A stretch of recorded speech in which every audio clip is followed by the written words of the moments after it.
They didn't hear explosions. They didn't see bullets tearing through the air. Many times, they didn't even know they had been attacked. But hours later, the skin began to burn. The eyes felt like they were on fire, the lungs filled with pain. That's how mustard gas arrived. Silent, invisible, relentless. On the battlefield, it didn't need to kill immediately. The goal was different: to spread terror, break morale, and turn soldiers into living invalids. Those who inhaled the gas first felt mild discomfort. Then came the blisters on the skin, huge, filled with fluid. Vision began to fail. Breathing became impossible. And the worst detail? The effect was not immediate.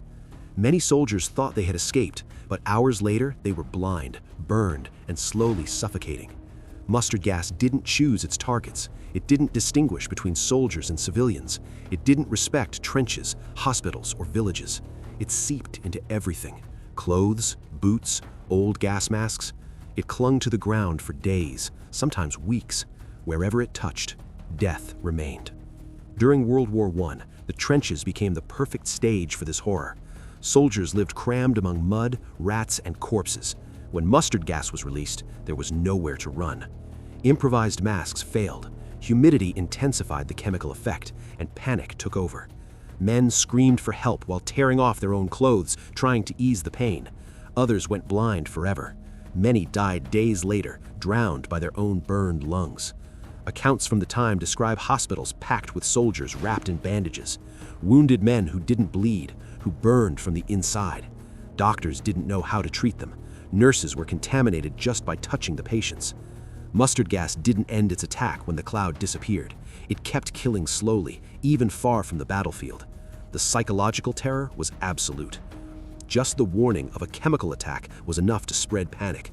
Soldiers rushed to put on their masks. Breathing accelerated, hands trembled. Any failure meant certain suffering. Many preferred to face bullets rather than breathe that air. And when World War I ended, the world believed that this horror would never be used again. But it was wrong. Decades later, mustard gas would return, this time against entire populations. During conflicts in the Middle East, mustard gas was once again used as a weapon of mass destruction. Entire villages woke up to a strange haze in the air. Children began to cough. Women felt their skin burn. Elderly people collapsed, unable to breathe. There was no battle. There was no warning, only pain. Victims described the same pattern of suffering experienced decades earlier in the European trenches: permanent blindness, deep scars, respiratory diseases that last to this day. Mustard gas doesn't kill only at the moment of attack. It condemns entire generations. The most frightening thing is that it doesn't require advanced technology. It doesn't need modern missiles. It doesn't depend on large armies. It's cheap, easy to spread, and devastating. That's why it has always been seen as a weapon of terror. The destructive power of mustard gas is not in the number of dead. It's in the constant fear. The fear of breathing, the fear of the wind, the fear of touching the ground. Soldiers and civilians never knew if they were safe, and that broke any resistance. Today, the use of mustard gas is banned by international treaties. Its use is considered a war crime, but the legacy remains. Hospitals still treat survivors decades later. Scars still tell stories that cannot be forgotten.